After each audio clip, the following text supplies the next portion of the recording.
Might start bringing my iPad and just do that. Hell, a lot easier to find the pages.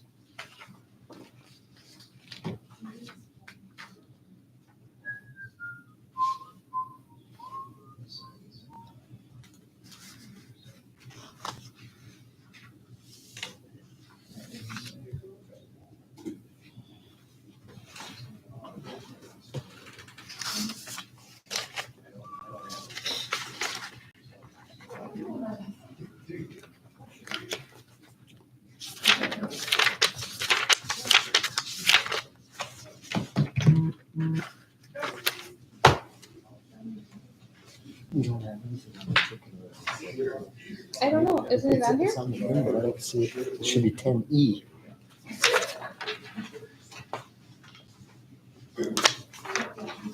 Guess I missed it. I thought it was on there.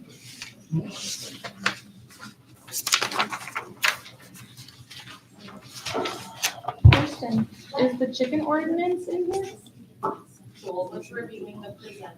Oh, that's. We get to listen to you present. I'm not presenting anything on chicken ordinance. What's that? Do the chicken ordinances, Yep. did you have a chance?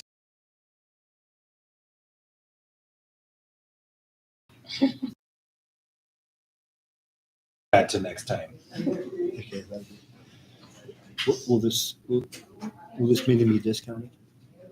What'd you say? That's something new. Okay, I'm gonna shut up already. What's the discount on free again? You owe us money. Yeah. Yeah, that's a negative. Lunch, beers. Where are you gonna sit?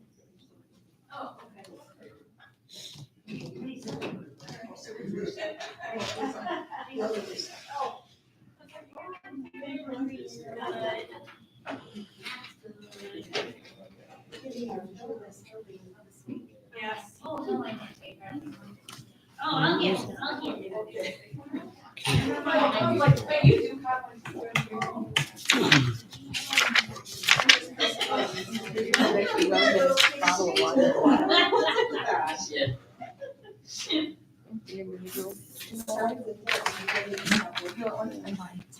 Sure. No, I don't, no. No? I'll pass. Okay.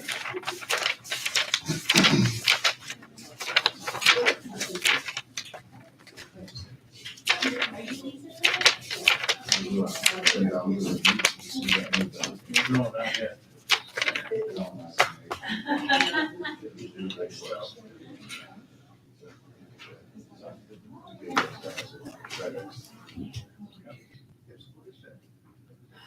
I'll take a ride down there tomorrow. Okay.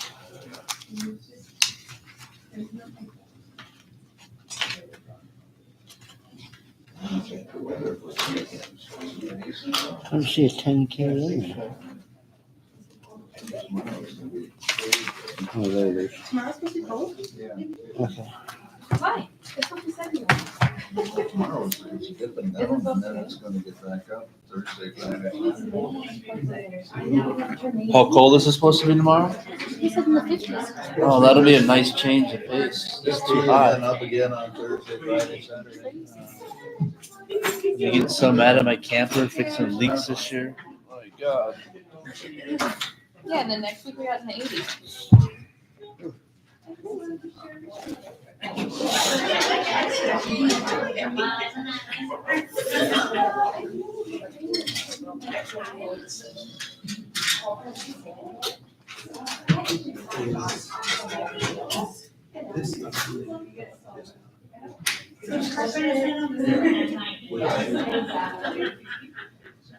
Well, you said nothing about, this is the one I did, which is a lot shorter. And, I mean, it covers how big the fleet has to be, you know, what kind of food it should be. And I think it's one of the reasons yard. Just finished. You know, how you house them. Was this? Yeah, from other ordinances. Okay. You gonna be able to make tomorrow, Dave? Thank you. Okay. Well, it's free lunch.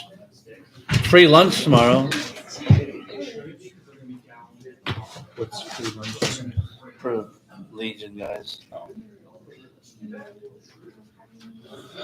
I wouldn't call that a free lunch.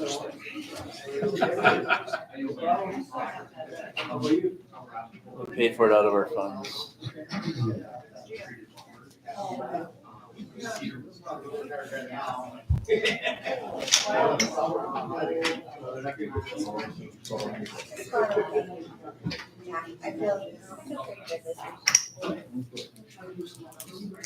Oh.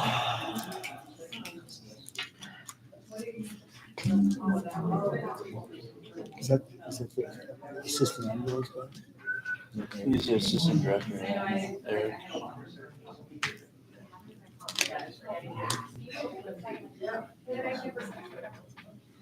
A lot of people here. Is there a meeting tonight or something? You would think. Almost as many as were at the public hearing for the manufacturing business.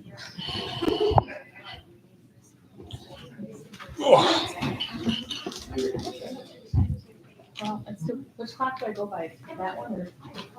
My iPhone. I have two. That looks like 3 minutes fast to me. Are these It's two guys- always Are these two fast. guys from the greenhouse? Uh-huh. Or Jared was walking? Yeah. Black shirt and brown shirt, yeah. Which one's who? Chad is in camels. Oh.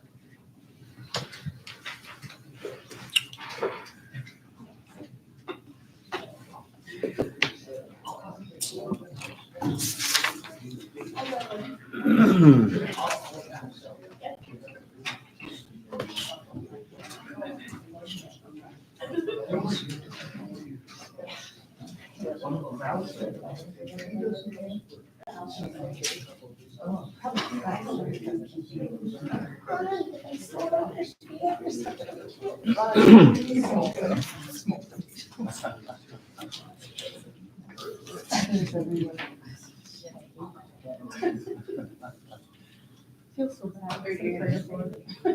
Probably. Yeah. I know.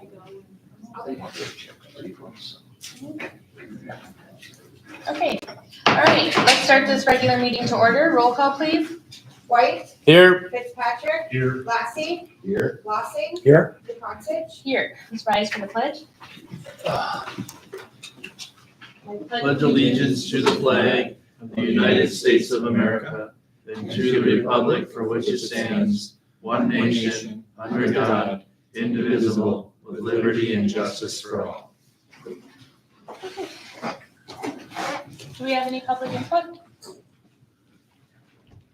Okay, any public input? Okay, none, we'll go on to additions or deletions. We have 4 additions here. Zito Media Franchise Agreement for 10M. Hideaway Temporary Liquor License for 10N. State of Minnesota bonding for fiscal year 2026. We'll do that as 10O. And then I just have a quick question regarding supervisors, and we'll put that under 10P. So do we have a motion to approve the additions or deletions? I'll move we approve. I'll second. Motion by Lassie, second by White. Any discussion? All in favor say aye. Aye. Opposed? Motion carries. Consent agenda. Approve the minutes of the regular meeting of April 15th, 2025, the special meeting of April 23rd, and the special meeting of April 30th, 2025. The approval of all bills and payrolls is audited by the audit committee. The overtime report and the correspondence with the resolution number 2025-02. Make a motion to accept the consent agenda. Okay, motion by White. Do we have a second? I'll second it. Second by Fitzpatrick. Any discussion? Okay, roll call, please. White, Yes. Fitzpatrick, Yes. Lassie, Yes. Lossing, Yes. DeConsich. Yes, motion carries. Okay, attorney's report. Thanks, Mayor. Actually, what I'll do is I'll go to the unfinished business A as my attorney's report Okay. and just update the council that I spoke with the attorney representing the Iron Range sustainability. I can't remember what the acronym is, but the people representing the Deep Winter Greenhouse, specifically the attorney who's representing the trust that's donating the money to create that. We had some productive back and forth, and I'd like a little direction from the council if it's possible. If you're leaning towards any specific lease terms, that you let me know those so they can be adequately negotiated into the MOU. For the parcel that was described, if there's, I think what's being considered is maybe a 20-year lease with essentially $1 for the 20-year term. It would be like a triple net lease where the organization, the nonprofit's responsible for all of the utilities and costs and liability associated with the property during the term of that lease. At the end of that, if it's not renewed, any improvements would revert to the city. So if that meets with the council's understanding, I can go forward with finalizing the terms of that MOU and then present it to the council. And then no other update at this time. Okay. Any comments about a fee? So they would take care of the lot as far as mowing and grass and. Correct. Yeah. Yeah, what was contemplated is that the entirety of that lot would be leased to them for greenhouse purposes, and they would likely be making some improvements to the area outside of where the actual footprint of the greenhouse is, but they would all become their responsibility. Was there any, did the city hold any other responsibility that we're not aware of in that agreement? I mean, No. There's nothing else. No, that we just should- providing it for community benefit. So the taxes on a lot like that are about, I think like 100, like a vacant lot, are like 140 to 176. Yeah, 176 a year. Would that be unreasonable to request that as a fee? So it's a nonprofit that's Right. going to be using it, so they would Right. be tax exempt. Right. And it's not getting any tax revenue now. Mhm. If you wanted to go to them and say, this is a pretty minimal lease agreement amount to cover that, we could certainly offer that. Mhm. And it's a point of negotiation for what you want to charge for the lease terms. Okay. That's my only thing. I mean, they're taking I- care of everything else. I think that's a viable request. What was that amount, Andrea? It ranges anywhere from like 146 to 176 for like the newer lots. I think the one I used is, looked up as an example was the one on Maple, which I figured was a newer one on the corner of Maple and Central. I don't know the exact address, but it's right. I think it's one that your parents own. Mhm. Yeah. So, but Would that be Yeah. a reasonable request for a 20-year lease for $1 to also ask them to pay the taxes? well, it would be Yeah. a lease fee. Or a lease fee then at Yeah. that point? Yeah, so it would be Yeah. my understanding is it would be an amount in lieu of taxes essentially. Yeah. Yeah, I can certainly put that in there and go to them with it. We'll make a motion Okay, to do so. motion by Lawson, Second by White. second by White. Any discussion? Roll call, please. White, Yes. Fitzpatrick. Yes. Lassie. Yes. Lossing. Yes. Johnson. Yes. Motion carries. Sorry, what was the lease amount? Well, it was a range of 146 to 176. Maybe you want to see what they, I mean, I'm sure they'll go with 146. If you'd like, I can look and see what the tax rate would be on this particular lot sure. and use that as the Sure. base. Yeah, that works. But are you okay with that as your motion? Yes, if Or it, added to your motion? the yearly, stated as the yearly, so if it goes from 146 to 148 or 150, I mean, so they're covering it. So, sorry, the city's not taxed on it right now. Right. There is no tax that's being paid on it right now. Right. And they're a nonprofit, so they will not be paying tax on it. So their lease fee So, would be the equivalent. Yeah, of- my recommendation would be to set it at a negotiated fee in lieu of what the tax rate would be if it was owned by Okay. a tax-paying entity at the time we sign it, Okay. and not tie it to something that's gonna change. Okay. Right. Just because that would be, that could go either way. Sure, So sure. just to have, to know what it Yep. is in Mhm. Okay. time. Okay, thank you. You got that then, person? Okay. All right, motion carries. So we'll go on to unfinished business, hiring process, B.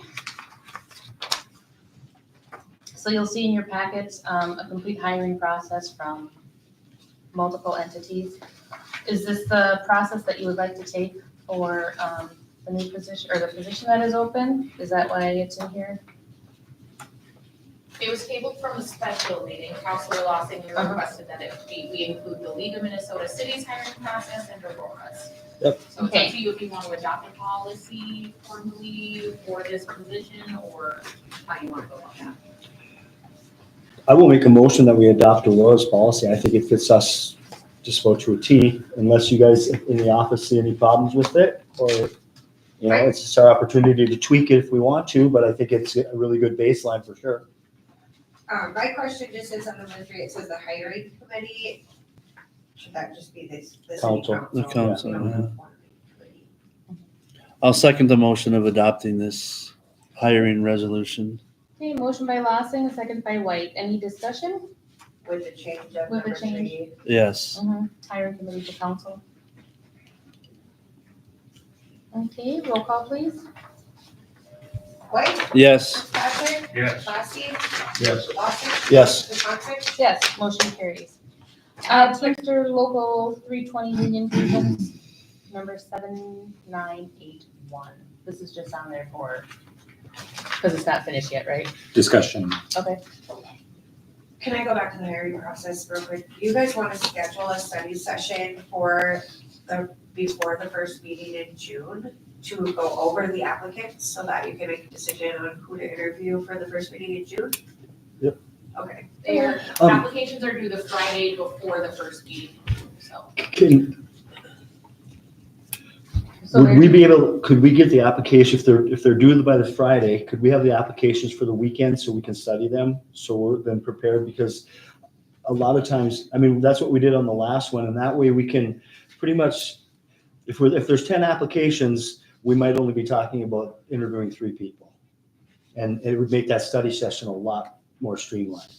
Just as long as you're all under the understanding that if more applications come after hours on Friday, we'll just have to add those. Yeah, I think that's reasonable.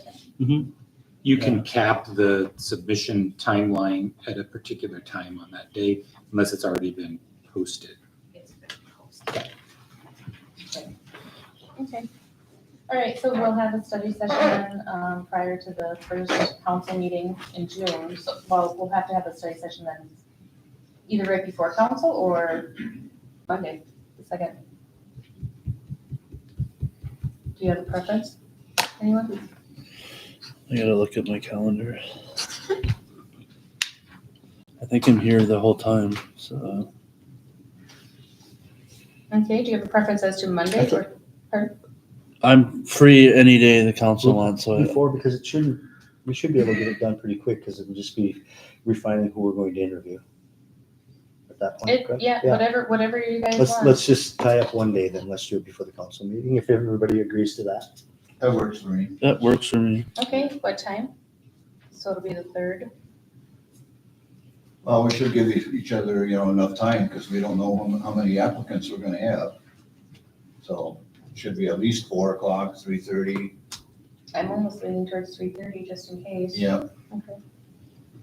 All right, 3:30 the 3rd, June 3rd at 3:30 prior to council for our study session.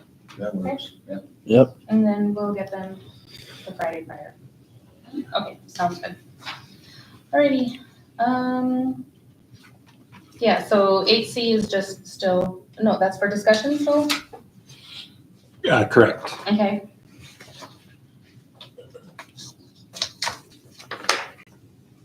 Did you want to discuss? It was for you to be able to direct me of how to respond to the Got it. the grievances presented. But I would note, unless the cities received it directly, which I haven't heard that you have, the grievance in writing from the union, they were to make a written submission of that grievance I believe there was a written submission immediately. I think it was dated April 18th. Of the phase This two, phase two. Yeah. Yes. you did? Yeah, I Okay. sent it to you too. Oh, okay. Mhm. So then, how do you want to respond to that? Well, I guess the same way we responded to last time is we're not We're good. we're not for it. And I believe there is information in the packet too, isn't there? I thought I saw it. Yeah. There there's is, Yeah, Yeah. okay. 10C or 8C, Okay. which does fall in line with what we already decided. We Right. make it always community. That's just for the whatever. Yeah. Okay, okay, alrighty. Okay, so now we go on to the committee reports. The Public Safety Committee, 9A. So we'll start with the transportation rates. That's for the ambulance. Uh-huh. This is all for the ambulance. Do we get, I didn't see the proposed rates. They're in here. Okay, I'm on my phone, I'm sorry.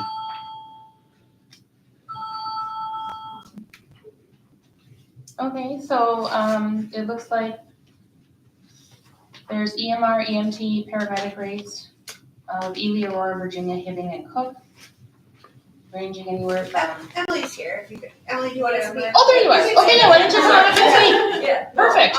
So for the transport rates, just to kind of explain a little bit, as of right now, we transport from hospital to hospital. We send a crew out for that and they get paid, as of right now, I believe, a rollout fee and then per loaded mile that we transport the patient, they get paid that. Taking a look, the ambulance is not financially benefiting from being able to take these interfacility transports like we used to be. And so I was proposing two different kind of options of either paying our people hourly or, which would then help support if, there's problems with the weather or the hospital's taking a while to get the patient rolling and, our crews out there, kind of supports that. And then if you look on the back page, it kind of shows like the starting hospital to the destination, approximately how many hours it takes and kind of what the wage for that would look like. With that option, the second option I presented was having a fixed rate dependent on where we're transporting from and to. And that's more miles and hour based kind of figured out, but they would only be paid that flat rate depending where they are transporting to. In hopes to kind of allow us to recoup some of the money that we are spending sending interfacility transports out. Do you know, what was the change as to why was it feasible before and why isn't it anymore? I think that like looking at it, a lot of our patients that we're transporting are Medicare patients and we're not getting as much reimbursement from Medicare as we would private insurance. And so because of that, now we're taking more long distance transfers because hospitals are full around here. A lot of places are wanting us to take them to Fargo and other places. And so then we're spending a lot of money paying our people to do it, but we're having the same fixed rate from insurance coming in. And have you spoken to your staff about the fixed rate versus the hourly rate? I have brought it up and haven't gotten much response during the trainings or business meetings that we hold. No. Is that good or bad?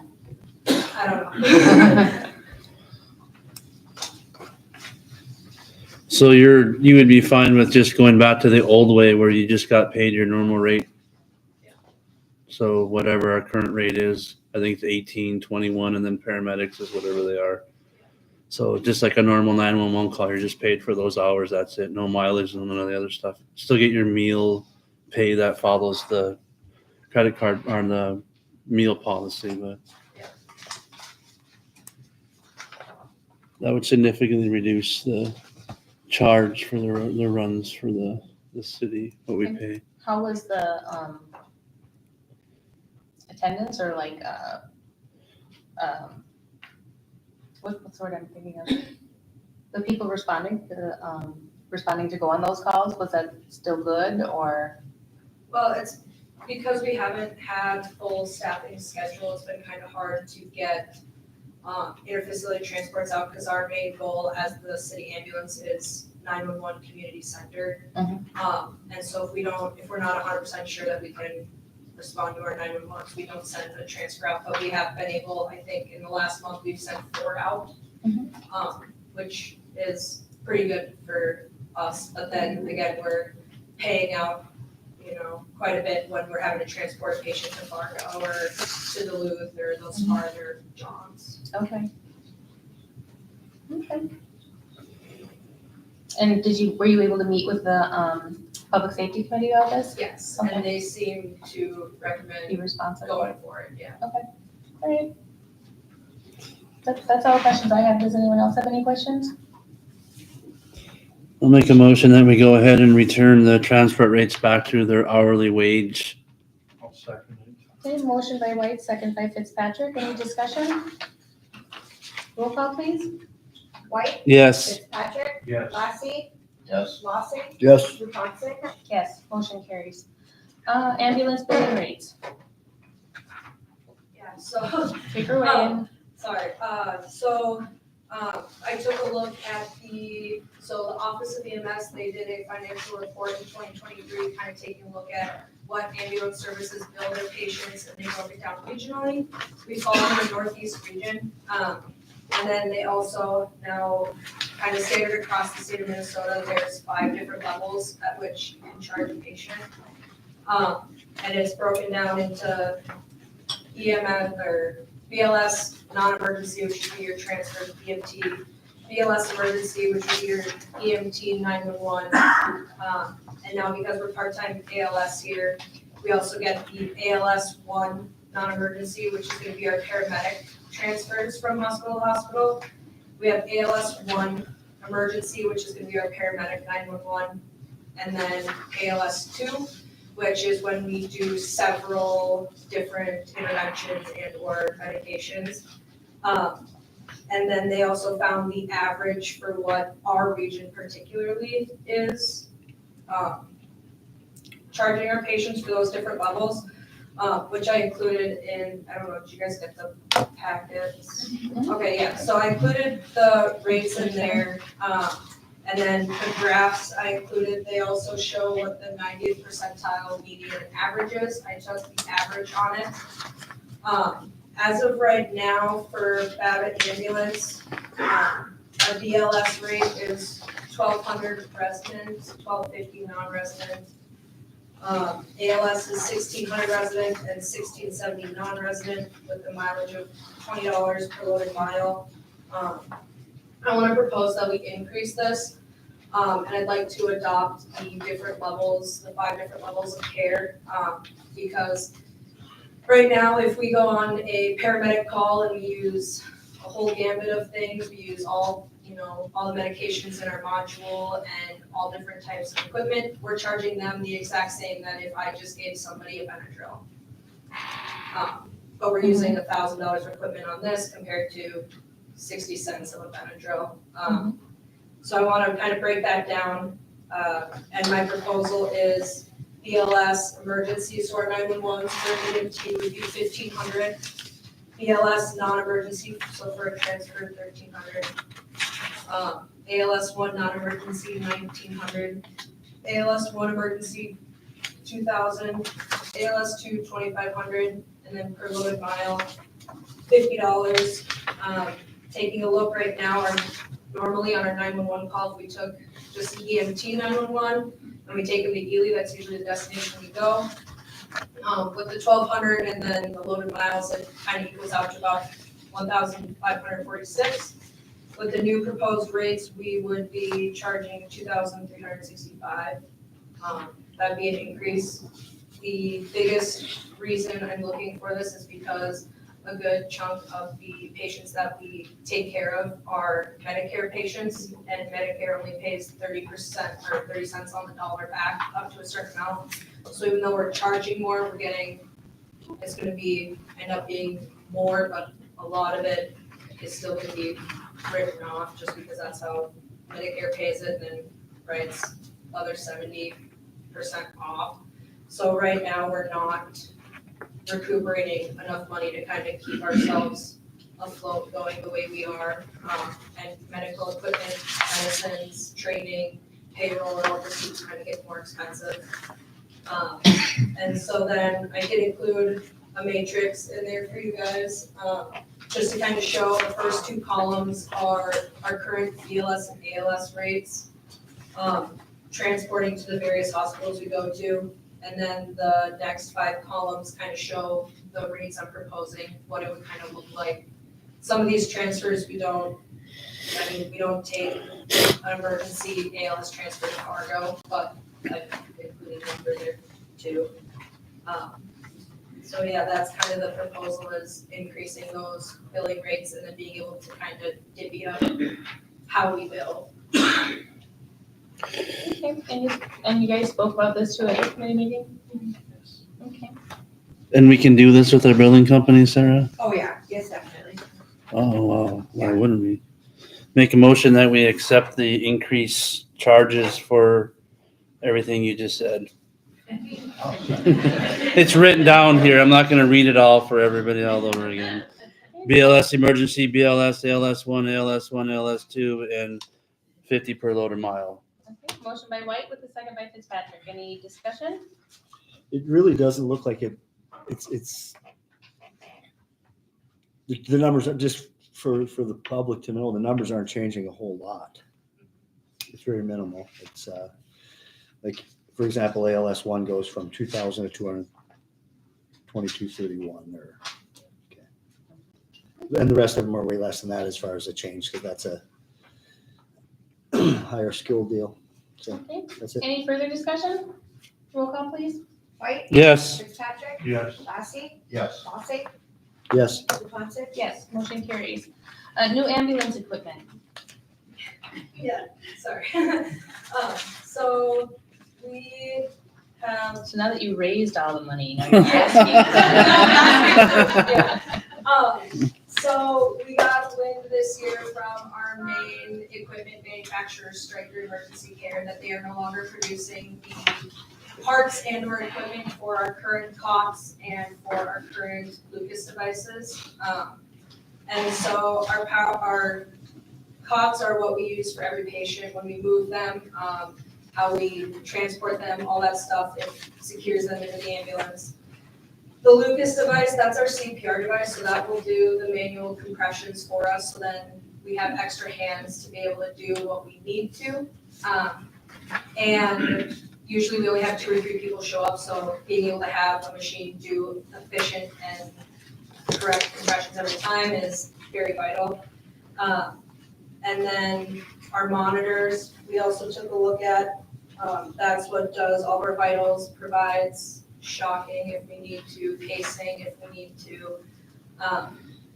Looking at our devices, our stretchers are 13, 14 years old respectively.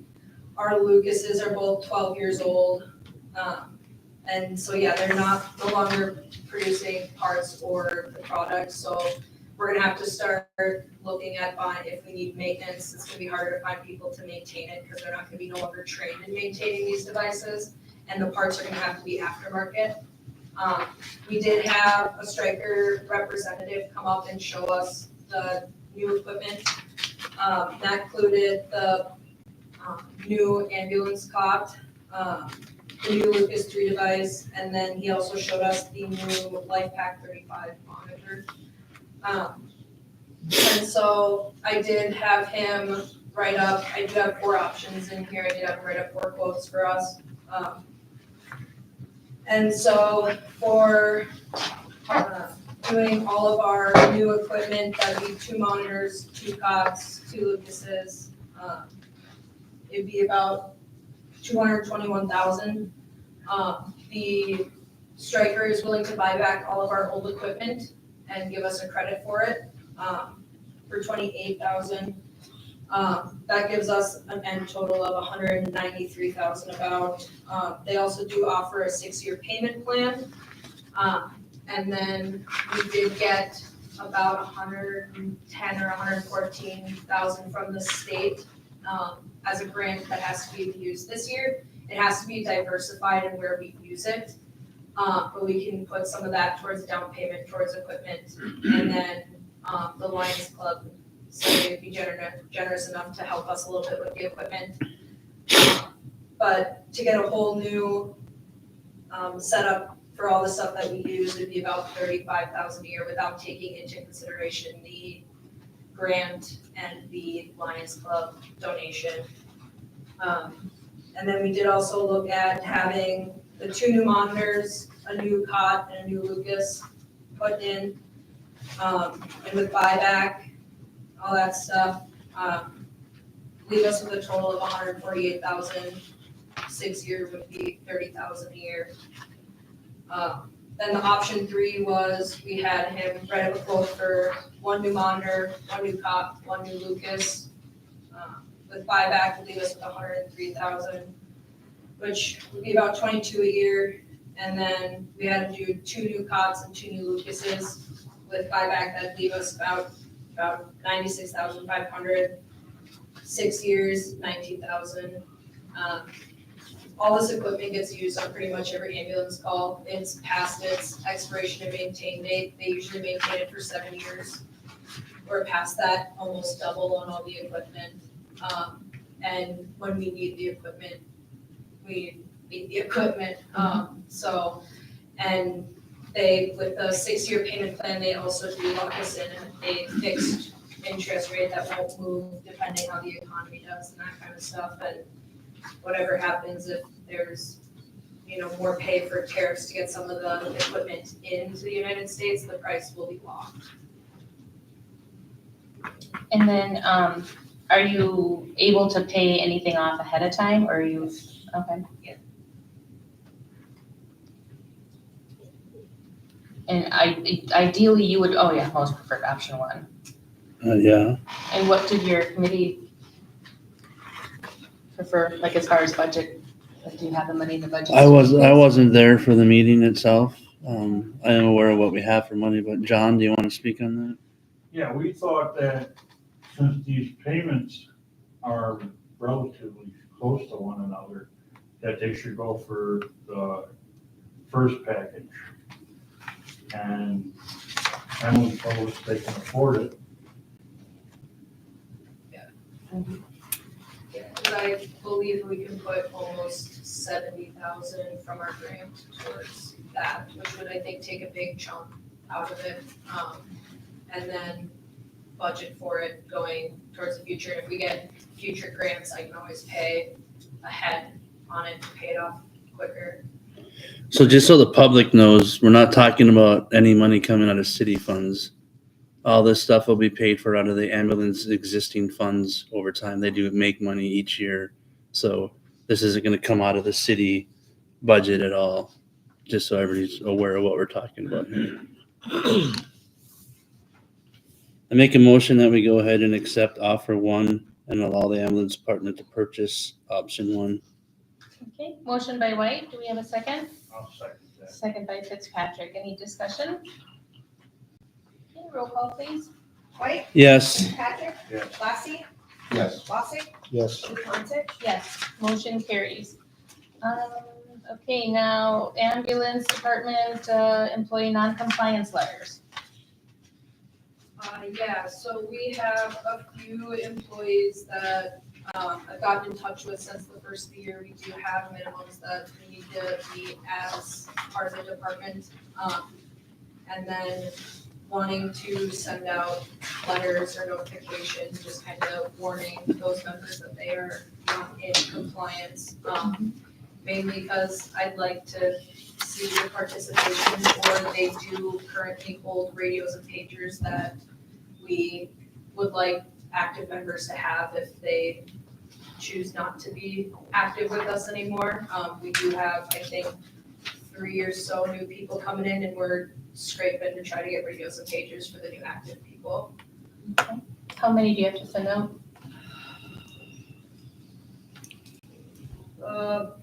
4, maybe 5.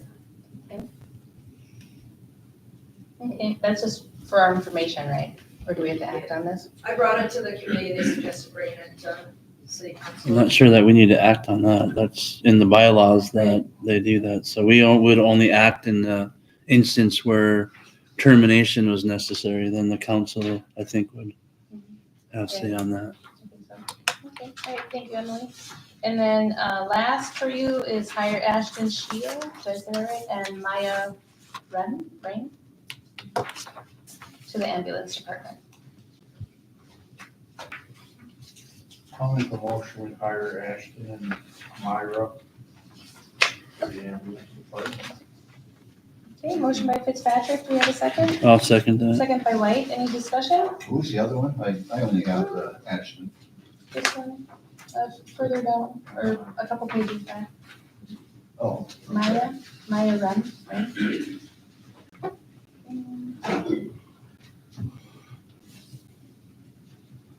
She's an EMT, that's good. okay. Okay, any discussion? Roll call please. White, Yes, Fitzpatrick, Yes. Lassie, Yes. Lossing, Yes, Dupont. Yes, motion carries. Okay, nine B, Cemetery Committee Ordinance number 273, amending ordinance number 268. Establishing permit fees, service charges, and various other fees. Did you decide to increase your cemetery fees? Yeah, this is for people who want to bury more than one cremated burial in one plot. So we decided to raise everything by like $50. Okay, So we do have, on page 49 is initially what we discussed with the cemetery committee. After talking with some of the local areas and area cemeteries, Tony and I proposed a second option as well, which is page 50. Rather than, because we have in season and off season and go and buy specific dimensions, if you just did one oversized additional charge. It's just something that we've recently come across, and there wasn't any way to price for that because they do dig by hand, and if they're burying a larger vault, it takes more time and more manpower. So there are two options: to either increase the rate on a per case basis in terms of dimensions and time of year, or to just do a flat rate of an additional charge for oversized vault.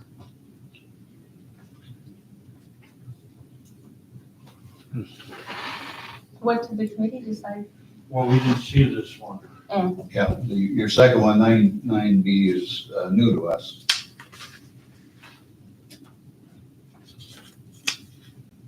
So is it two options then, or is it one option? There's two options. After the committee meeting, I heard back from some other areas, and that's what they do, so I emailed it to you guys on Friday, but I'm not sure if you got it. I just want to chime in quick. I think that with the first one and the dimensions, a lot of times if we're dealing with families who are burying their loved ones, they don't know what their vault dimension is. And a lot of times we would have to then wait for the funeral home to give us the exact dimensions to quote the family on how much it's going to cost for a burial. The second option is a lot more straightforward and easier to communicate with families. and what is the price difference between the two?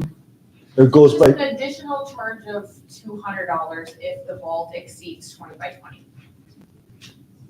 It's in red on page 50.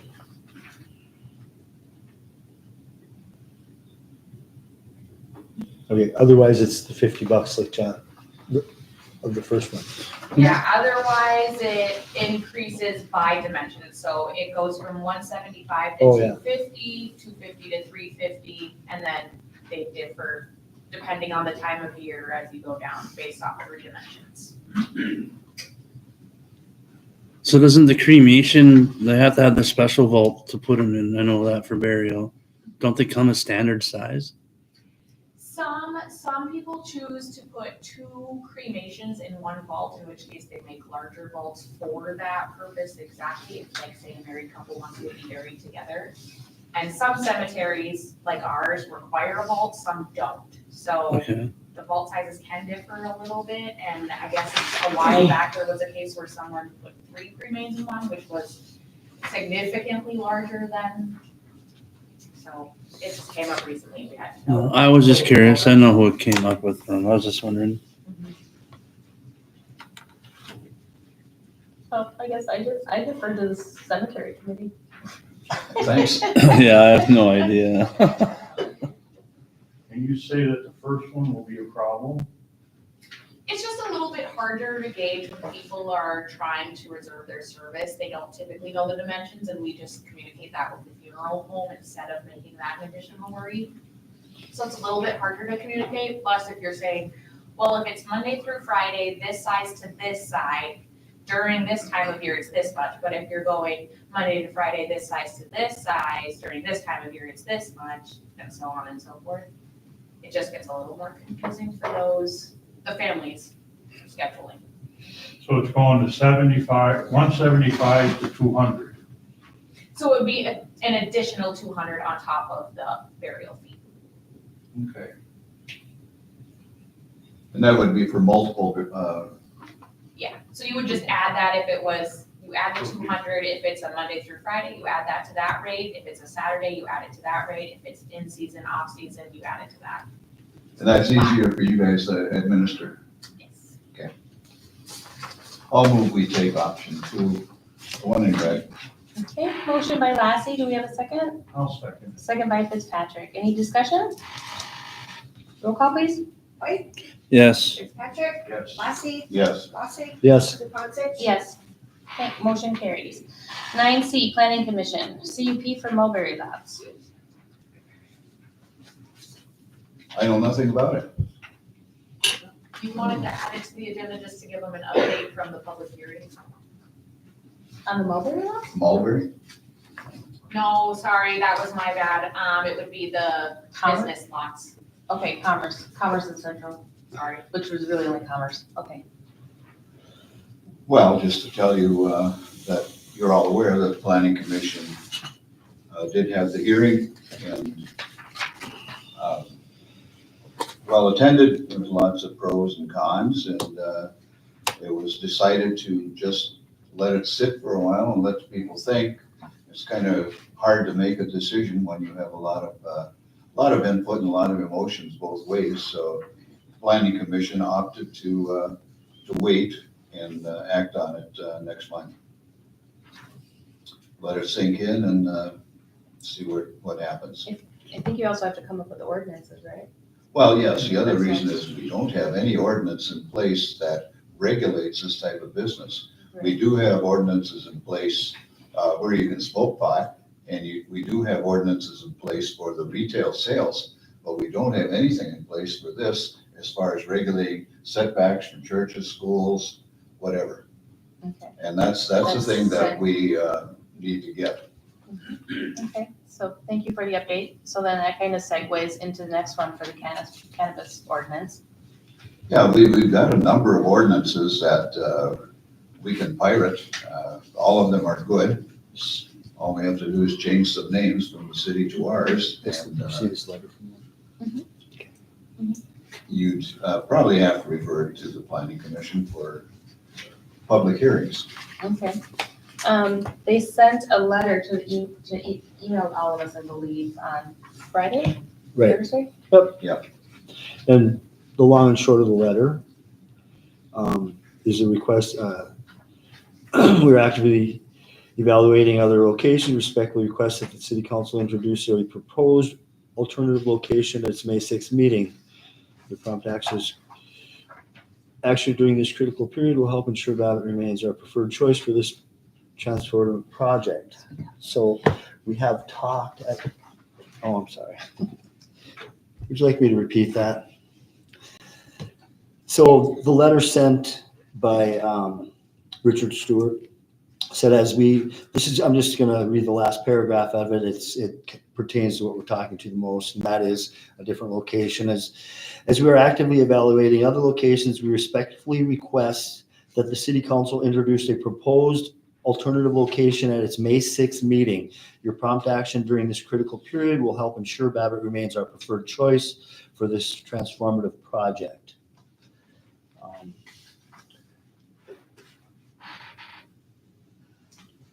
There has been some, There's been a couple different locations kind of talked about and such. Right. I don't know, but it would still have to go before the planning. right, so is there a possibility that looking at those locations that could be expedited instead of waiting a whole nother month? Basically, anything you do right now, if, we only have one other area zoned as LIBD, and that's, just east of town, it's 6.45 acres. If, yes, there are spots available, but in order to do that, again, you would have to amend the ordinance, which takes public hearing and a decision where, you know, it's, It seems like the most talked about location is down the Conservation Club Road where we own 40 acres, right west of where the golf course pulls water out of the pond. Just to make you more familiar with it, or are you probably are familiar with it, Jim? Yeah. Just west of there, there's a location. There's a road right to it. I think. So the utilities aren't there, but. Right, I did have some conversation with Chad, I think, about the utility situation. I don't know where you guys stand about that if they wanted to push forward hard on that, they would have to be responsible for their own utilities. Basically, they would have to put a well in and take care of their own septic. And I don't know if that's a non-starter or not, but if it was something that would be remotely, or that you guys would be interested in looking at, then my question would be, could we, first look at it and then start to push forward on that piece of property without waiting? And I know this all takes time, but we maybe could, get moving on it a little sooner than waiting until the next meeting. If we all agreed that was a better, I think it's unanimous that the location that we have zoned right now is probably not favorable for our community. That's fairly, I wasn't at the meeting. From what I hear, that's just not, and there's some other things about that location. We haven't set a buffer zone for stuff like that with children and stuff, and that's going to be an issue. Huh? I'm sorry. We haven't set a buffer zone. There's some stuff that the state of Minnesota has put out there that we have not adopted yet, I believe, that needs to be adopted. And that, once that adopted, that piece of property right there would not be one that would work. So The county covers us, but if we wanted to change it from the county, then we could adopt different. But otherwise, we're under a blanket of the county regulations. Okay. But you need to. As far as the review it. buffer zone. Anything. Okay, Anything. all right. one of the reasons we looked at that area and we thought we put it on hold is because the PUC is also looking for a place for their effluent. Is this right, Dave? Is that 40 part of that process or where we were looking at? No, you guys are south of the PUC. Which one are we looking at? Right off the Conservation Club Road on the straight stretch there. Right along hole number 6, right behind hole number 6. So there's 2 40s right here. Yeah. So it would be south of the road there. And where they're looking for that is over here. Oh, wait, no, not over there, I'm Right sorry. on the curve. Yeah, that, actually, I drove past that, and that's nice. I didn't realize how high it was. We own that. We own this one too, yep, and then the water treatment, the 40, On which one? this one right here on We own Highway that 21. Oh. Yeah, I just saw that the other day. What is that? Oh, that's the gun club. Okay, wait, I'm sorry, I'm over here. So they're over here. This is the 80 that they would use for the soil, for the biosolids, is over here. And then this is over here, where they're looking, so it's away from that. Well, you're just talking south of the hill. South, yep. Is that, South of the is it wetlands? The top portion, like right here. The very southern isn't. part of it. So it'd be would abutting the conservation road, and then like any of this area is all good. The front, at least the front half is not, I would say. Well- Was the council given a bigger map to look at? Pardon? Was the council given a bigger map to look at? You're looking at it on the phone? I have the maps, Dave. I wasn't anticipating this. Yeah, it was, Yeah, but the biosolids is away from that. It's to the south and east of nowhere near the biosolids. And then we also own that 40 that is immediately west of the golf course that's on the curve. And that's right adjacent to the highway. And that would be another possibility.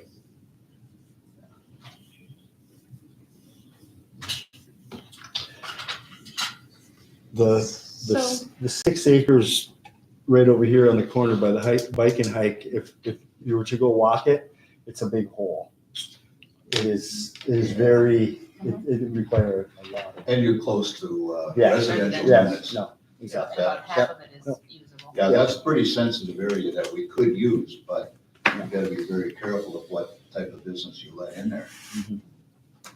That's it. So basically, you're asking if planning commission could have a special meeting. So, Come up with, yes, basically come up with a couple options, share them with what the options are. I guess it would take probably a field trip to go and look at what those options were. And then if there came to a conclusion that one of them would work for, that we could sell, then we would have to look at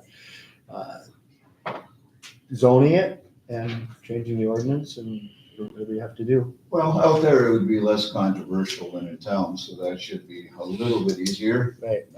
Dave, what do you think? Special meeting? Yeah, looking at what you showed me, I mean, that's almost a no-brainer out there. Yeah. Because I mean, it would be out of sight, but we would see it coming into town, and,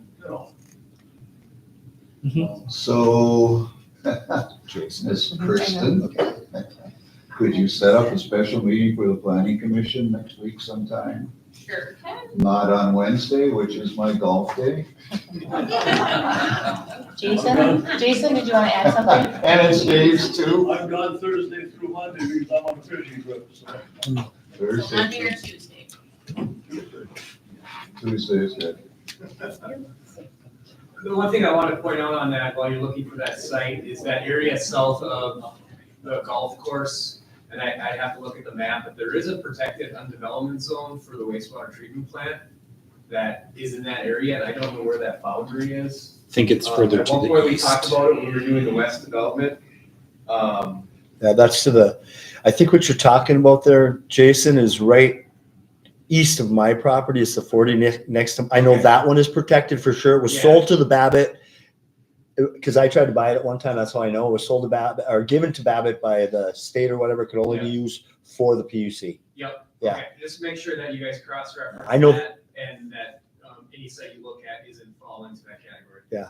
I know the one just east of mine is that way. I don't know if there's other ones out there.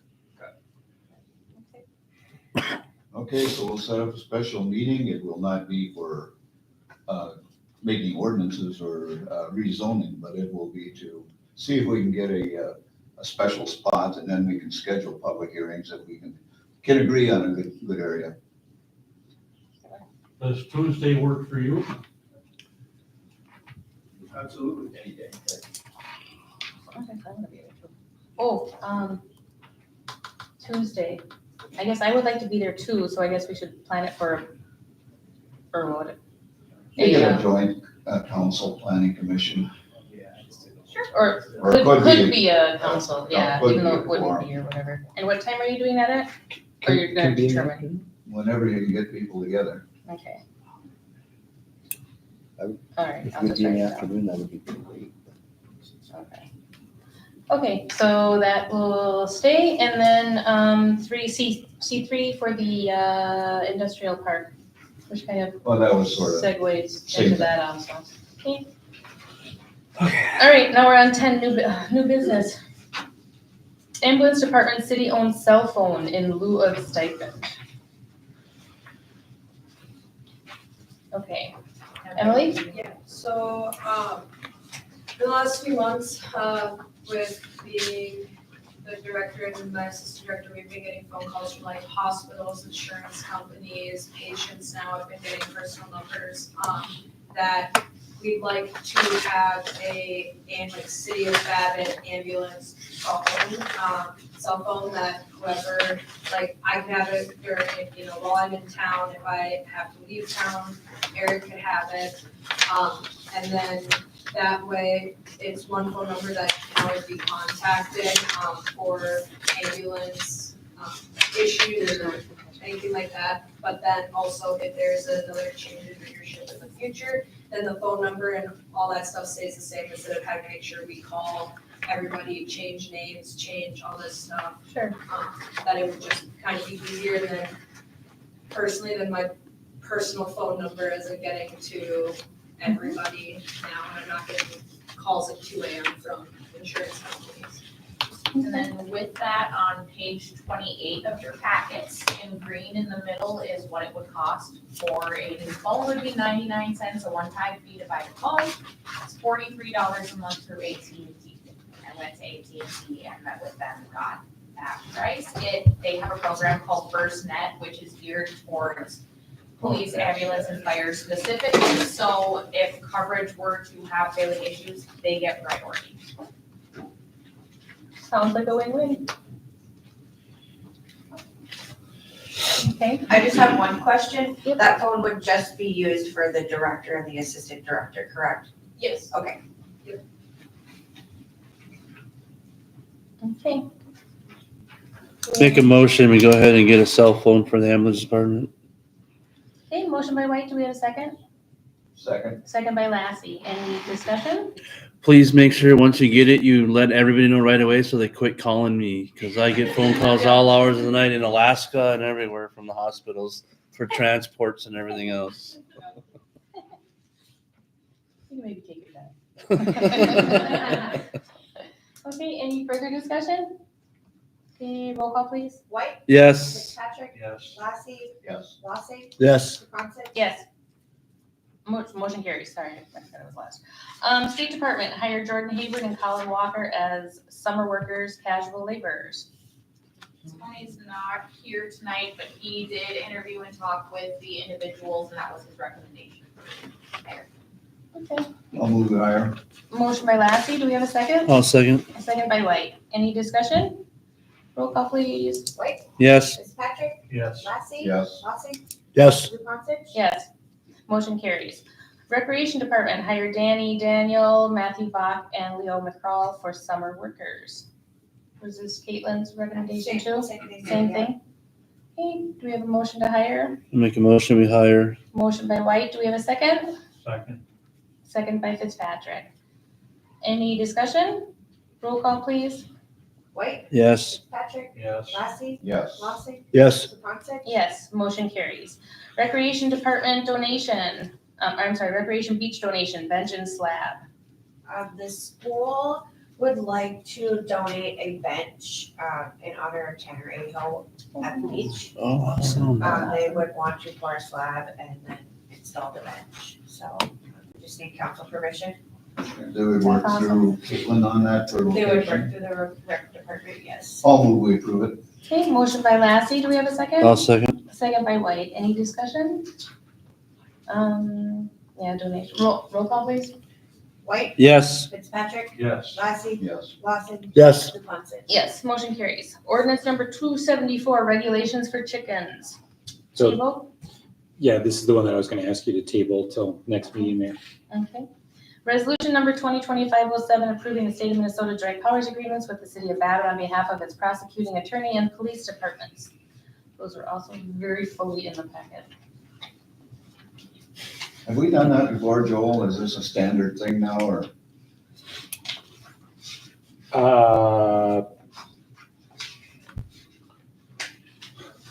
And I'm not exactly sure how to answer that. I don't remember seeing this joint powers agreement before, and I'm not actually very familiar with it. It's something that Mike Carney actually presented, is my understanding, and I don't know the answer to that.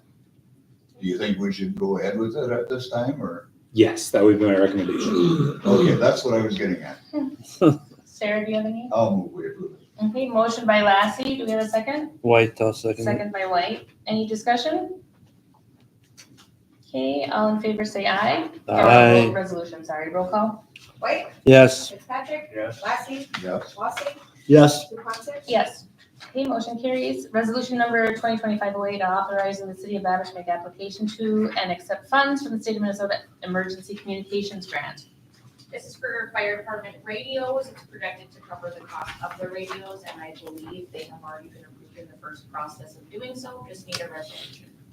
Okay, do we have a motion? I make a motion, we adopt it. Motion by White, do we have a second? I'll second that. Second by Fitzpatrick. Any discussion? Roll call, please. White, Yes. Fitzpatrick, Yes. Lassie, Yes. Lossing, Yes. Zupansich. Yes, motion carries. Resolution 2025-09, authorizing the city of Babbage to make application to and accept funds from the Federal Department of the Interior. I'll make a motion to go along with this. Okay, motion by Fitzpatrick, Second? second by Lassie. Any discussion? Roll call, please. White, Yes. Fitzpatrick, Yes. Lassie, Yes. Lossing, Yes. Zupansich. Yes, motion carries. Resolution 2025-10, accepting donations to the City of Babbitt Dock Build Project. Move to accept resolution 2025-10. Okay, Second. motion by Lassie, second by White. Any discussion? Yes, just one comment. If any of you have been out to the beach, that dock is just super nice. It is just one tremendous project, and I have nothing but praise for the guys that carried this through. It really adds to the beach, so nice going, guys, the street department and the clubs that help contribute. I think it was Streets and Rec and Yep. I think the PUC helped too. PUC too, yeah, I think so. I think everyone kind of helped Mhm. on it, so yeah, that was It really awesome. was a good project, and it saved us a ton of money.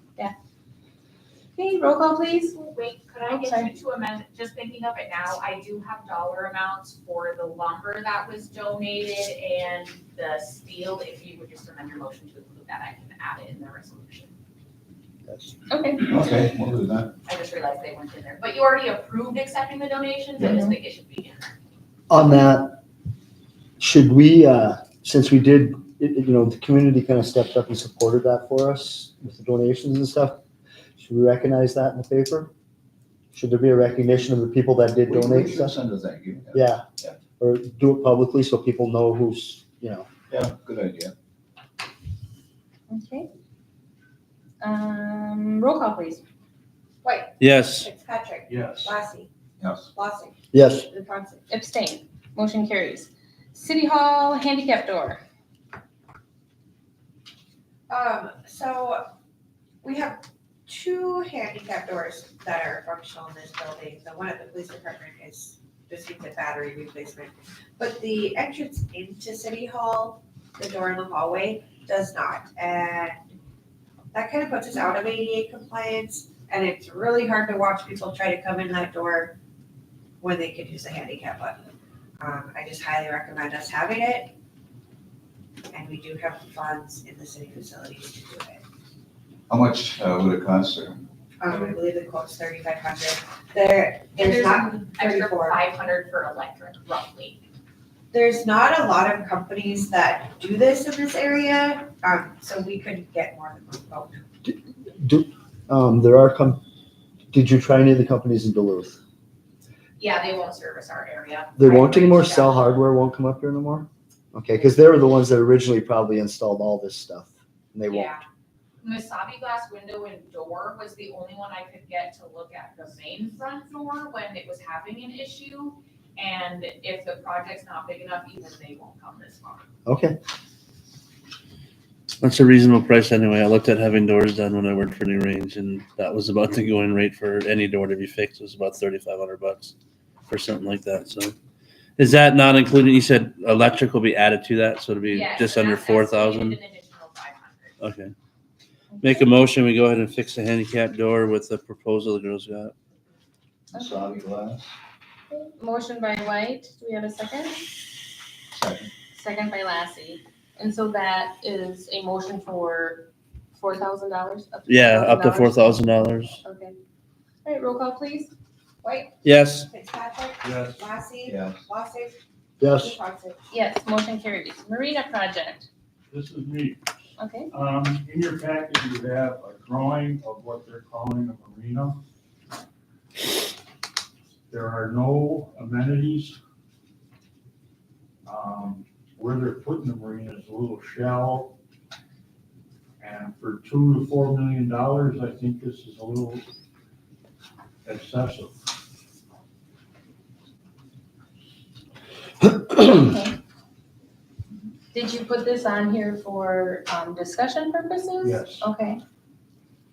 And, Do we need to make a motion to discuss or? well, what are you making a Well, motion yeah, on? what would the motion be? Well, I mean, can we just discuss it and then? Do we have to I have a think we motion? can discuss it. Okay. Yeah. Alright. Okay, so, who's on the Marina Committee? I am. You are? And who? Jim? Okay. Alrighty. Okay, well, I do have a couple things to say about this. And it's been said before, when we, can I use my microphone? I didn't feel that there was public support for this when I went around and knocked door to door on 500 doors or whatever I did. That was one of the questions that was asked very often about the marina, why we needed it, and stuff like that. After that, I did take time, go down and speak with people, the campground hosts, to see what their thoughts were on it. They didn't think that it would be used. They can't, I'm going to quote them the best I can, Mr. Shrinker. Yeah. Was that the folks that, we have that parking lot by the fish cleaning stand, and he's offered people to park their boats there so they wouldn't have to clutter up their little, where their campers are and stuff, so they could have more room for their side by sides and such. He said they aren't even comfortable parking their boats in a lighted area across from the main office right there, and he didn't think that they would be interested in parking their boat in an unsecured dock. With that being said, I started to talk to some of the people. I went down a few times to the campground and looked around. 1 week after the money was granted to do the testing that Jason's company, you guys went ahead with, he made a comment about the campground host did make a comment about the campground, that it was primarily destination riding for our ATV, for people with side-by-sides and stuff like that. Most of the people that stay up there are people that out there that have boats and that do fish the lake and stuff, but primarily our campground is used. There's more people that enjoy it for our trail system than there are for fishing or using the lake. So I did, try to gather some information. I've spoke to a number of people that do have seasonal lots down there. I haven't spoke to anybody that was real fired up about putting their boat at a situation like this, with all the electronics nowadays and all the investment people have in their equipment. They didn't feel, what I got from people, they weren't comfortable with that. So that's one side of it. My opinion, and the stuff that's important to me and to the traditional use of that beautiful piece of property that we don't have down there, is that area where you come in, that was built after the main landing back in, well, it was when I was a kid. It was in the 70s, probably mid 70s. They put the picnic area in down there. That has traditionally always been used for people for family reunions, class reunions, picnics and stuff. The location of the pavilion is so elderly can get out of their car and make it to where their family is gathered. They don't have to walk 150 or 200 yards down to the other parts of the beach. But my biggest problem with this is I feel that, and I don't feel it, I know, because it's in this drawing, you can see where the fishing pier is. This would kill the ability to use our beach for water recreation sports. And when I say that, I mean water skiing, kneeboarding, tubing, all the boating activities that have traditionally been done by families down there. And it's used by many people in the town. Many people. Many kids have learned how to water ski right from that beach right there. And there's no other place on the other side of the docks or anywhere else that works. And one thing about Birch Lake, if you know Birch Lake, there's only a few sandy spots on the whole lake, and the other two, which would be Sand Island and Birch Point, most of the time when you go out with your family, there's houseboats parked there. That makes this piece of property golden for family recreation. And that, to me, is what I heard, that I'm very adamant that we cannot give that up to service a few people that might want to put their boat in on a seasonal basis. And if they do put their boats in on a seasonal basis, because I did that before, have fun cleaning it in Birch Lake. Birch Lake is a heavy stain lake. It's really got dark water. It'll stain your boat. That's here or there. My biggest thing is the water recreation that will kill it. On the picnic side, that has always been used traditionally for family gatherings. We don't have the public support. I just don't see, I don't see this being something that we need to do right now. We need to focus. I wish we could have got the $200,000 and focused it towards the beach house, putting water and sewer back in the beach house, getting some, kayak rentals and all the other things that will serve the community much better than I think this would. And I am willing to, if anybody else has anything to say, I mean, they can go ahead, but I'm willing to make a motion on this. Well, I think we should discuss. Let other people discuss it. Yeah, Mhm. yeah. Jim, you've been on the committee for 4 years? Well, I was involved in the first beach development back in the 70s, 72 is, I think when we built it, I was the mayor at that time. So that was the first beach development, new road, new parking lot, and everything else. And then, of course, after we got that done, the beach has taken off to be one of the most beautiful beaches in northeastern Minnesota.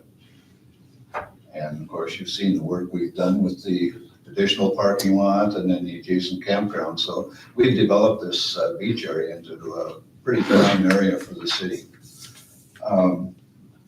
We did go ahead with it. I don't remember exactly when we started, 4 or 5 years ago, Jason, something like that. And I think our first venture down to the Capitol, I think you were with me, weren't you?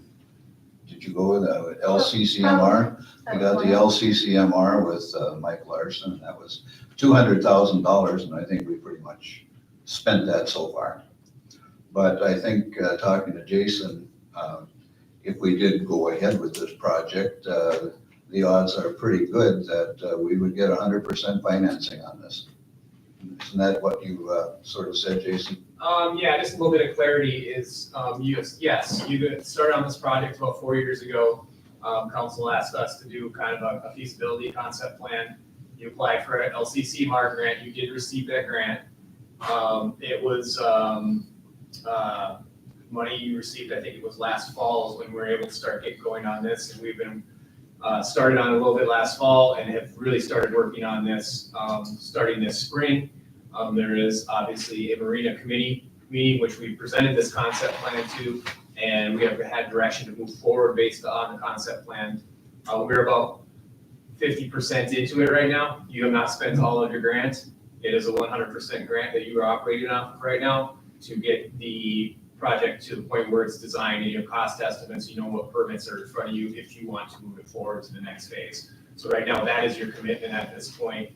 And the thought was outdoor recreation projects similar to the campground, that if you want to move the project forward, that you can seek funding such as the LCCMR grant that you have, bonding bill, IRRR potentially, maybe, or other funds to try to build this project solely on grant funds. And I think that's based upon the conversation of the Marina Committee. That was the thought moving forward, including the concept that's in front of you guys at this point. So, yeah, I think And how many dock spaces was this, 20? 32, 34?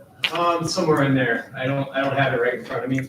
But I know we had before we started moving on this pretty heavily last month, we had a committee meeting, and kind of refined the scope of what we're designing. 24 on that one, Lassie and Fitzpatrick are both on that committee. which is what I've heard before. And we talked about the different amenities that the city did or did not want, so we're moving forward with that direction at this point. Okay. In What kind fact, of, one of the things I did want to bring up today, because I know Tony's gone, is that we would like to have a committee meeting within the next week or two to show our progress and what the next steps are. So just clarity and Do you clear know- direction from the city. would someone be watching these boats? Or it's just like self-serve, like you park your boat and, That's something that the city needs to decide with their ordinance moving forward. Similar to campground, you guys started working, designing the campground, and then you sat down and determined which ordinance you were gonna be, how it was gonna operate, how it would be operated. So I don't know how in-depth conversations the city's had at this point regarding operations.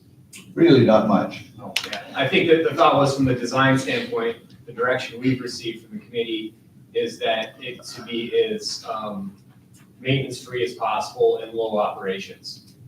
Really, does that summarize that accurately? Yeah. Jim, out of our last meeting? Has there, if I may, has there been any sort of a market survey that shows that people are interested in this? Is there any information been gathered whatsoever? I haven't been involved in anything.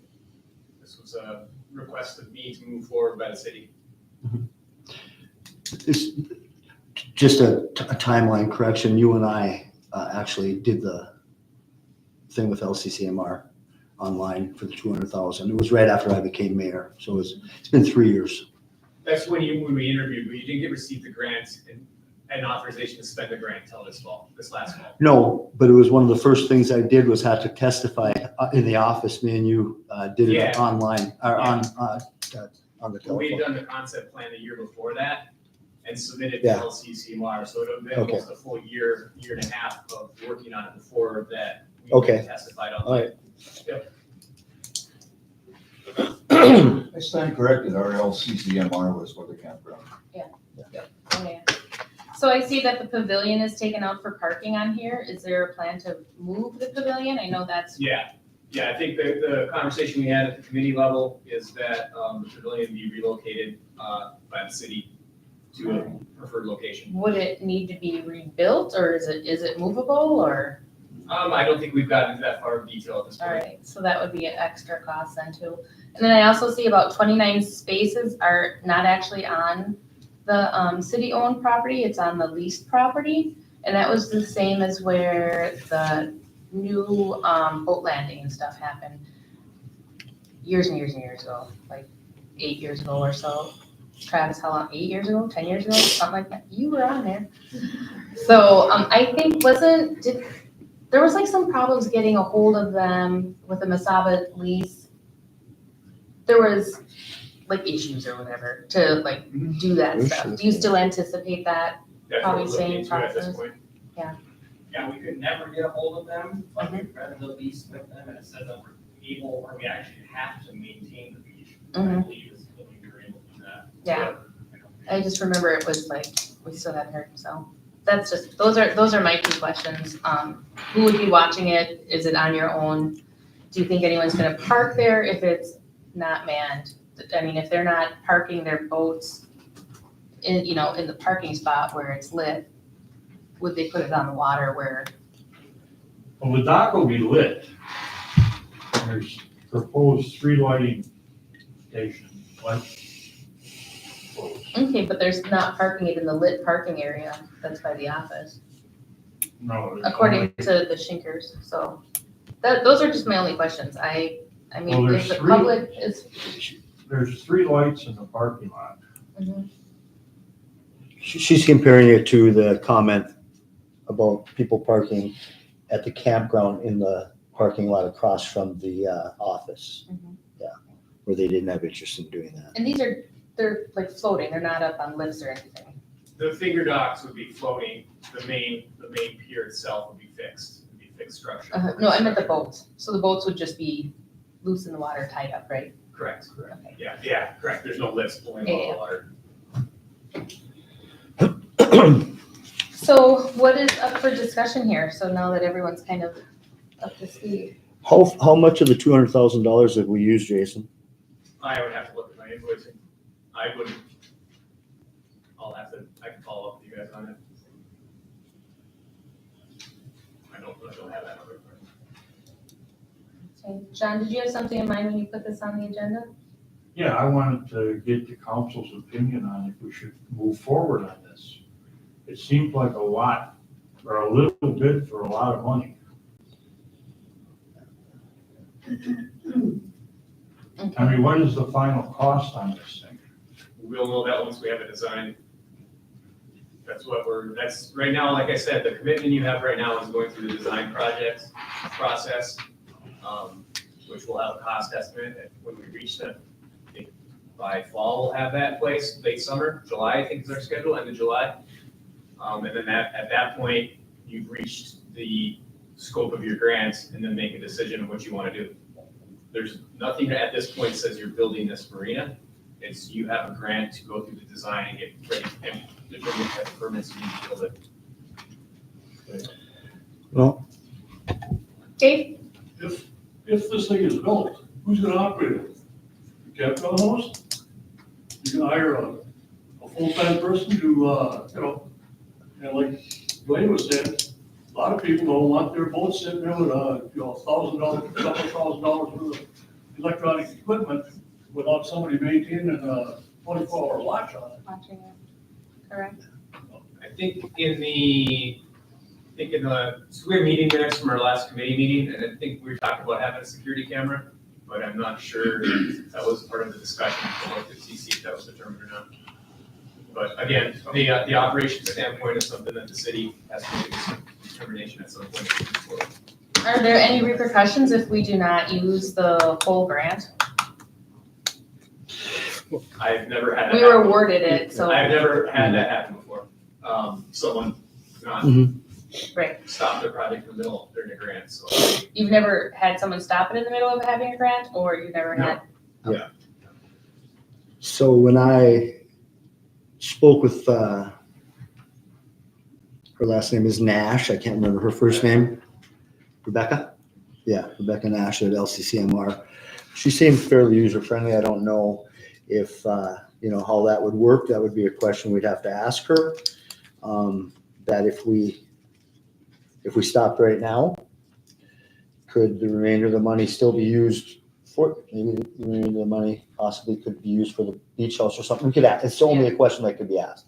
Chances are maybe not, because it's earmarked for a certain project. We could return the money. We could return the tax funds back to the DNR. Is there any other discussion, I guess? Jim? Nope. Joe? I mean, that's an astronomical amount of money for a dock system. Most of the docks that we see, like when I go, and I know everybody gets sick of hearing me say that because I go RVing and I go everything else, but you go to Timbuktu on Lake Vermilion, right? Their docks go straight out right where the boat landing is, and the boat landing is in between the docks, and they park there and they get rid of them. And it's like, I promise you, they're not spending more than $100,000 on that entire setup, and they can house. I think he houses about 40 boats right there, just floating docks he throws out. I think about when I go out there, if you don't have a good boat, a lot of times in the summertime and getting towards fall, the waves on that lake are massive. You can't just throw a dock out there, and if you're having floating docks even on the inside, that boat's going to be bashed up from the waves and from all the other stuff going on. And in agreement with Dwayne, everybody that I have talked to, there's like no support for a marina. It's huge, huge. We don't want nothing to do with that. There's been no, even if you get free money for it. And again, you're killing half the beach area by throwing it there. It's just, I don't know.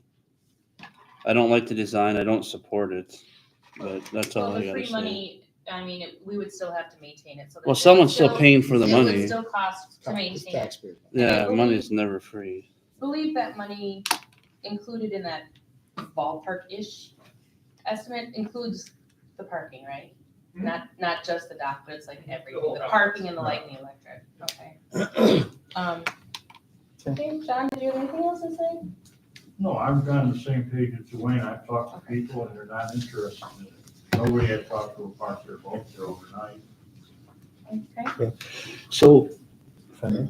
Yeah, go ahead. So I'm gonna make a motion, and again, one of the things for me is taking the traditional use of the beach away. If Birch Lake had a bunch of sandy area all over, and you could take your little kids out and take them tubing from any shoreline you wanted to, but it's not like that. It's not like that at all. So limited in that that chunk of spot right there that we would lose is golden. So I'm gonna make a motion that, I'm not so sure how to word this, that we basically cease the Marina project. We don't put any more time into it. I would like to be part of a phone call, maybe me and the mayor, if this could be in the motion, that we could call LCCMR. And once we find out what the balance is left on the money, and have a conversation with Rebecca Nash to see if, tell her with some of the other projects we have, just to see, it's a long shot.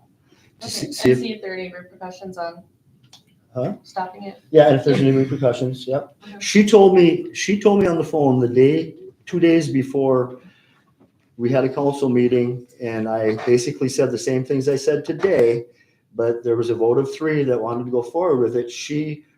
Her words verbatim were said, if you do not have the support, don't do it. It will turn into a shit show. That's what she said. So, yeah, I would like to make a motion that we stop Table. any effort, any involvement with city employees on this project. There's no more time needs to be spent on this whatsoever. Table I'll it. second that. Okay. Motion by Lassie, or Lossing, second by Fitzpatrick to table the Marina project, correct? Essentially, until further discussions happen on the LNCCR level. Until we know that we can. Right. Okay. Any discussion? Well, I think I'm gonna go along with Dwayne's motion, simply because we do have other priorities right now.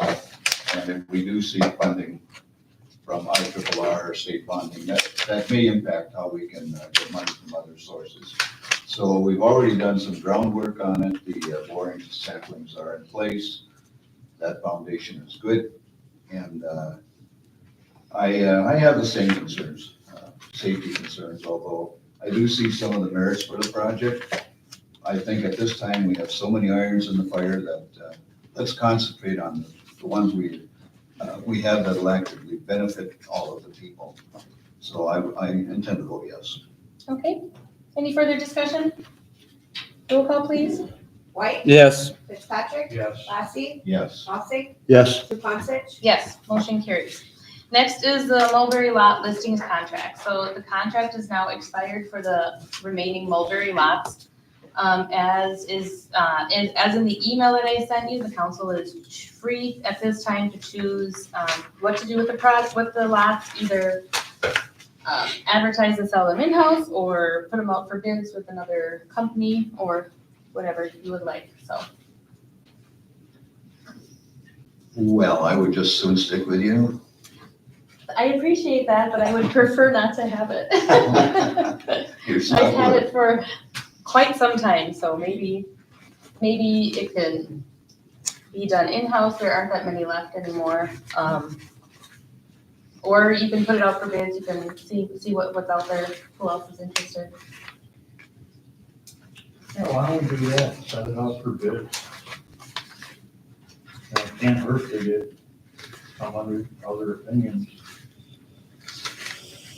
Andrea, there's 3 lots left on Mulberry? There's 3 double lots? 3 double lots and 2 single lots that are left. Okay. Yeah, I think there's the 2 across from Red, then the 2 single lots that are 12,000, and then 2 double lots on the, what would that be, north side of Okay. Mulberry? The one could be a real quick swimming pool if you had a shovel. Okay, did you make a motion, John? I'm sorry. Yeah, I'll make a motion that we contact other people for bids to just see what they have to say. Okay, motion by Fitzpatrick. Do we have a second? Second. Second by Lassie. Any discussion? Roll call, please. White, Yes. Fitzpatrick, Yes. Lassie, Yes. Lossing, Yes. Zupansich. Abstain. Okay, Zito. So this is a Zito franchise agreement. This is an addition. Yeah. This is pretty standard, isn't it? Yes, it's the same as it was, it's been reviewed by Dole and Mitch. Dole and Mitch. Yeah, it started with Mitch and then. Are we gonna get a double bill? Yep. Okay. Do we have a motion? I'll move we approve the contract with Zero. Okay, motion by Lassie, do we have a second? I'll second it. Second by Joe. Any discussion? Roll call, please. Contract. Yes. Patrick? Yes. Lassie? Yes. Lawson? Yes. Swanson? Yes, motion carries. N, highway, liquor agreement, temporary liquor agreement? Yes, it's just a special event fund. They paid the fee, they turned in the application. I'm just waiting on the insurance, which I should have in the morning, but it needs council approval to get sent to the state. It's just a 1-day permit for a class reunion being held at the junction. The junction. Yes, and since the junction is within city limits, the hideaway then needs a city liquor license. Okay, do we have a motion? Make a motion, we grant them a temporary liquor license. Motion by White, do we have a second? I'll second. Second by Fitzpatrick, any discussion? Okay, all in favor say aye. Aye. Opposed? Motion carries. State bonding. Jason, did you want? Yeah, it's just more of an information for the council that Minnesota Management and Budget is accepting the application for bonding projects for the 2026 session. If the council has projects in mind, those need to be submitted by June 13th. By June 13th. 13th. So I don't know the details yet, but typically those require a resolution in order to submit for the application. And if that's the case, you would just need to have a resolution passed by signature before the application is submitted. Okay. Okay, thank you, Jason, for bringing that up. Yep. You're welcome. Okay, Quick question for Jason. Jason, is there like usually when they do one of these bonding sessions, there's certain topics that are highlighted, correct? Is that right? Like sometimes they're the one when we got the money for the infrastructure for the West Babbitt project, a lot of it was, when I went down there, it was almost every community was about that. And is it all over the map or is it certain? Yeah, it can vary. I mean, like this year, what I'm hearing is a lot of the projects getting funded, if a bonding happens, are gonna be water infrastructure. But yeah, it really depends upon the year and the legislators and. Yeah. Yeah, I can't predict what happens down there. No, but they don't post what their priority is. Not that I know of. Okay, I I guess that's, Projects that qualify for bond funding and projects that don't. yeah, okay. well, they have here with particular focus on projects that address Okay. life and safety, preserve existing infrastructure, and repair Okay. Oh, yeah. existing facilities, which we got some of those. Are proposed following community engagement, aid in making Minnesota the best state in the country for kids to grow up, address and undo historical and systematic disparities, Just make a motion. provide at least a 50% local match and have local resolutions for supportive government body. I mean, if we just need a resolution to, But the problem is that you're gonna, in the application, you're gonna submit for a project and a dollar amount. all right, So, and we learned this a little bit from the campground is, the city had a campground and we just kind of came up with a number and it was woefully inadequate initially. So, having a good idea of what that dollar amount is, goes a long way. Okay, before we get off this subject, when, so the deadline is the 25th, final edits are due on the October 17th. When would, if you were granted something it's 2026, is that when you would get the funding?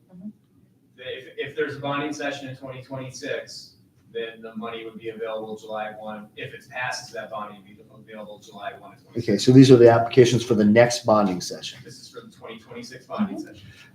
So, It just has nothing to do with what's going on right now. no, right, so something for us to think about, we patched the roof that so far is holding up, but they said that it should hold up for 2 to 3 to 4 years or whatever, so one of the second item right there, preserving existing infrastructure and repair existing facilities before starting new projects.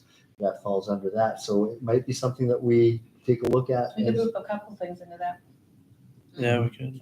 So Okay. something to consider and not losing that date. So it might be something.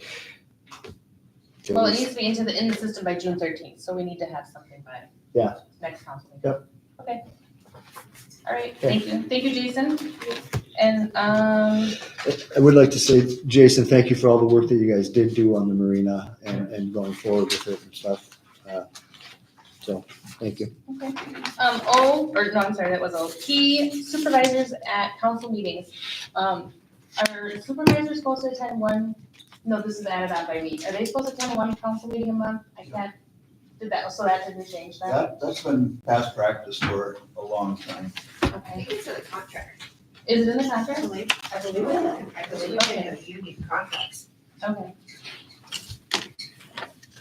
Alrighty, that was just, I wanted to just double check. I mean, I haven't seen all the supervisors at a monthly meeting since I started, so.